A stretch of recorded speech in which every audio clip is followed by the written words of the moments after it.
Hello students, इस video में हम लोग एनसीईआरटी के चैप्टर नंबर 1 का सॉल्यूशन देखने वाले हैं। क्वेश्चन नंबर 1 में आपको बोला जा रहा है explain each number as product of prime factor. Prime factor का आपको प्रोडक्ट को फाइंड करना है, ठीक है।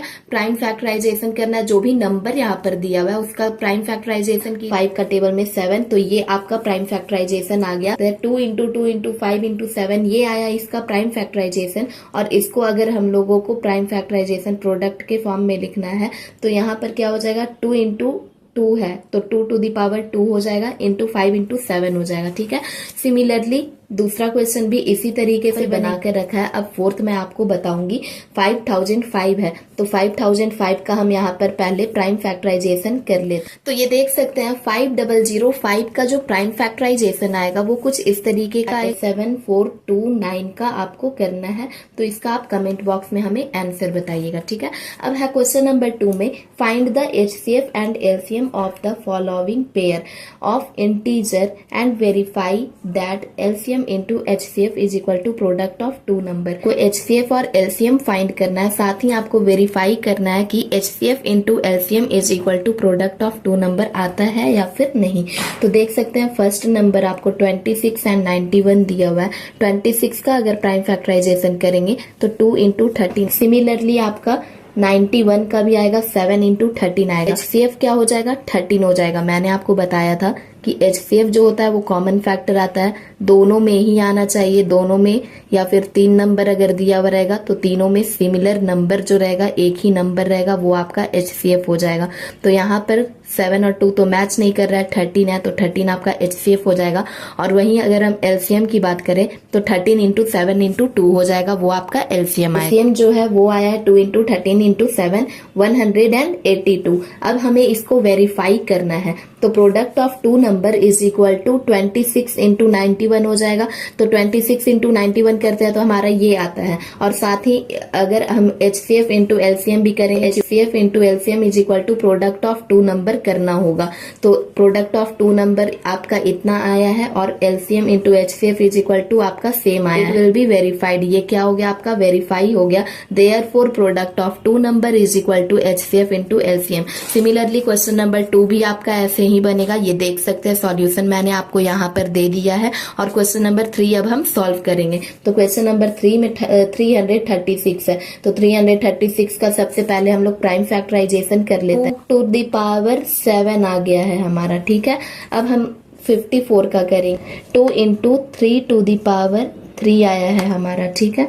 3 3 जा 9, 9 3 जा 27, 27 इंटू 2 इज योर 54, ये आ गया। अब इसका एचसीएफ फाइंड करना है, तो इसका एचसीएफ क्या होगा कुछ आप जान सकते हैं। तो यहाँ पर आप देख सकते हैं इसका एचसीएफ होगा, यहाँ पर आपका highest power 2 to the power 7 है और यहाँ पर 2 सिर्फ आया है। दैट मीन्स आपका जो एचसीएफ होगा वो सिर्फ और सिर्फ 2 होगा। एचसीएफ जो होता है वो सबसे लोवेस्ट पावर हम लोग देखते हैं, तो सबसे लोवेस्ट पावर यहाँ पर 2 है। तो अगर हम इसको तोड़कर लिखेंगे तो 2 into 2 into 2 into 2 into 2 into 2 लिख देंगे, ठीक है। 2 टू द पावर 7। तो यहाँ पर एक 2 तो मैच करेगा ही, उसके बाद वाला नहीं मैच करेगा। दैट्स वाई आपका एचसीएफ यहाँ पर 2 होगा। और एलसीएम की बात करें हम तो LCM with highest power 2 to the power 7 यह है 9072।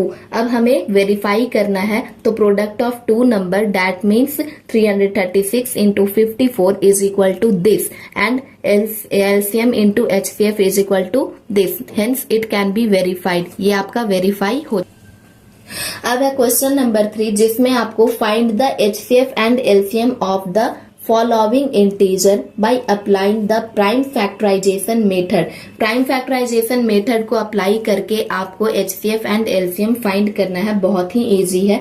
12 का प्राइम फैक्टराइजेशन करेंगे 2 इंटू 2 इंटू 3, 15 का प्राइम फैक्टराइजेशन करेंगे 3 इंटू 5 एंड 21 का 3 इंटू 7। तीनों में कॉमन क्या है, 3 common. 4 HCF is equal to 3 and LCM is equal to आपका जितना भी बच गया highest power with highest power is your LCM. That means 2 into 2 into 3 into 5 into 7, 2 into 2 into 3 into 5 into 7 is your आपका LCM. LCM आपका इतना आ गया। Same way question number 2 भी है आपका। देन इसका एलसीएम आपका 1800 हो जाएगा। इसको सॉल्व करने के बाद 1800 आएगा। That means LCM is equal to 1800। आपका given that HCF of 306 and 657 is 9। HCF दोनों का दिया हुआ है। Find the LCM. LCM find करना है। Both number are given here.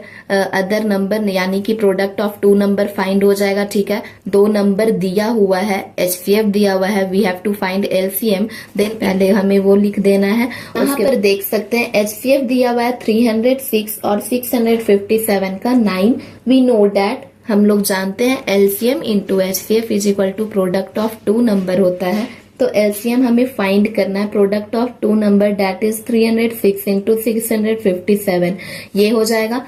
HCF यहाँ पर मल्टीप्लाई में है, आएगा यहाँ पर डिवीजन में। ठीक है, अब देख सकते हैं आप यहाँ पर इस तरीके से हमने इसे सॉल्व किया। The LCM of this number is 22338। इसे हमने सॉल्व किया तो हमारा आंसर 22338 है। क्वेश्चन नंबर 5 में है check whether 6 to the power n can end with the digit 0 for any natural number.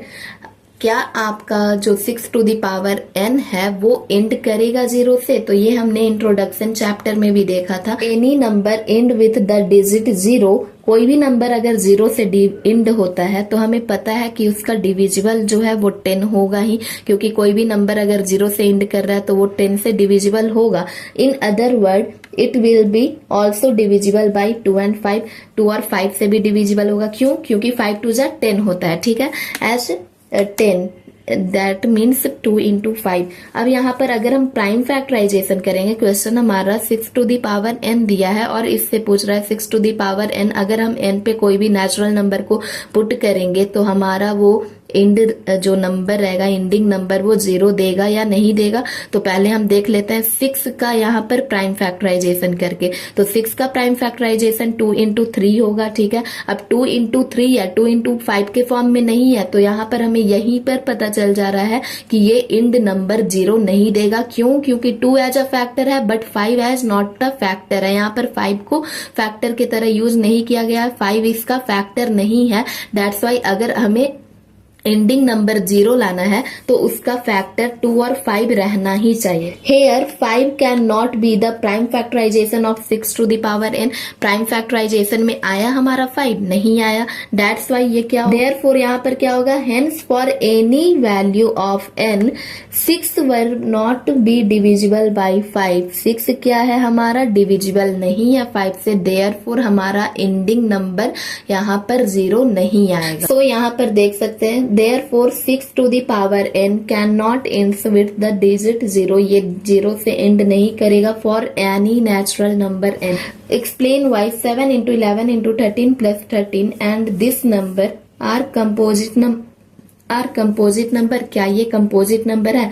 तो कंपोजिट नंबर के लिए मैंने आपको बताया कंपोजिट नंबर तभी पता चलेगा हमें जब हम इसको सॉल्व करेंगे। और सॉल्व करने के साथ साथ कंपोजिट नंबर में होता ये है कि आपका 2 से ज्यादा फैक्टर रहेगा। ठीक है, किसी भी नंबर का 2 से ज्यादा फैक्टर रहता है that are called composite number. And prime factor में उसका जो फैक्टराइजेशन है वो प्राइम फैक्टराइजेशन में रहना चाहिए, प्राइम फैक्टर में रहना चाहिए। That's why these are called composite number. अब यहाँ पर क्वेश्चन दिया हुआ था 7 इंटू 11 इंटू 13 प्लस 13। इसको हमें पता करना है कि क्या ये कंपोजिट नंबर है और अगर है तो क्यों है। ठीक है, तो ये देख सकते हैं यहाँ पर 13 को अगर हम कॉमन ले लेंगे तो 7 इंटू 11 इंटू 1 प्लस 1 13, यहाँ पर 1 हो जाएगा। ये 13 को कॉमन लिए प्लस 1 हो जाएगा। ठीक है, अब इसको सॉल्व करेंगे तो आपका आएगा 13 इंटू 78 आएगा। तो जो हमें पता है कि 13 इंटू 78 जो है इसका मोर देन 1 फैक्टर है, मोर देन 2 फैक्टर है। तो 13 इंटू 78 को क्या लिख सकते हैं? 13 इंटू 6 लिख सकते हैं। ठीक है, तो ये आपका क्या हो गया? कंपोजिट नंबर हो गए। For the given composite number has 13 and 6 as its factor. Factor क्या हो गया? इस कंपोजिट नंबर का 13 हो गया और 6 हो गया। ये देख सकते हैं 13 इंटू 6 ये फैक्टर हो गया as their factor, hence it is a composite number. तो ये कंपोजिट नंबर होगा। सेम हम दूसरा क्वेश्चन कोई भी देख ले, नंबर होगा as comparison to Ravi, Ravi से ज्यादा टाइम ले रही है। तो टाइम जब ज्यादा ले रही है और दोनों एक साथ स्टार्ट करेगा, एक सेम डायरेक्शन में स्टार्ट करेगा, सेम टाइम पे स्टार्ट करेगा, दैट्स वाई वो लोग साथ में कब मिलेगा, स्टार्टिंग पॉइंट पे हमें एलसीएम फाइंड करना होगा। ये देख सकते हैं, हमें एलसीएम फाइंड किसका किसका करना है, 18 का। 18 is the time that is taken by Sonia. तो यहाँ पर 18 का क्या हो गया, 2 इंटू 3 इंटू 3 फैक्टराइजेशन करेंगे तो 2 इंटू 3 इंटू 2 हो जाएगा, 2 2 जा 4, 4 3 जा 12, ठीक है। That means they meet at the starting point after 36 minute. 36 minute के बाद वो लोग स्टार्टिंग पॉइंट पे मिलेंगे। तो ये था दोस्तों आपका एक्सरसाइज 1.1 का सॉल्यूशन। वीडियो पसंद आई हो दोस्तों तो प्लीज वीडियो को लाइक कीजिएगा और चैनल को सब्सक्राइब करके मुझे सपोर्ट जरूर कीजिएगा।